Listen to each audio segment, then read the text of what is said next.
D'Arles, les élus ont tranché. La Société des eaux d'Arles est finalement écartée. Ces salariés en grève aujourd'hui redoutent des suppressions d'emplois. Les riverains, eux, espèrent très vite voir baisser leurs factures. Frédéric Poré, Olivier Ducrot-Renaudin. Contre. Pour. Le choix de Claude Vulpian l'emporte de peu. 27 pour, 26 contre. Le président socialiste du conseil communautaire a bénéficié du report de voix des élus de la droite républicaine d'Arles. C'est le prix de l'eau qui a fait pencher la balance. Le nouveau délégataire, la SOR, propose des prix attractifs.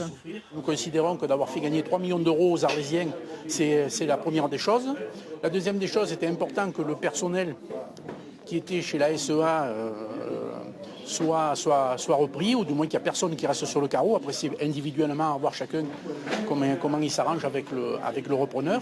Présents dans la salle, les salariés de l'ancien délégataire, la SAE, manifestent leur inquiétude dans le calme. Les salariés, ils souhaitent conserver leur emploi localement. Ils souhaitent conserver leur emploi et les conditions de rémunération qui y sont associées. Ils reçoivent le soutien de certains élus qui voulaient, eux, passer en régie publique. Ils sont minoritaires. L'emploi est menacé parce que tout simplement la Société des eaux d'Arles va disparaître, puisqu'elle n'est plus attributaire du marché de l'eau et de l'assainissement, que donc il y a une partie de ces agents qui étaient affectés à des tâches à Arles, mais aussi ailleurs, qui n'étaient pas affectés au contrat de l'eau. Ces emplois-là sont déjà remis en cause et sont menacés. Et il y a la disparition du site même, de la société commerciale même des eaux d'Arles, qui disparaît. Le président socialiste du conseil communautaire, Claude Vulpian, a refusé de répondre à nos questions.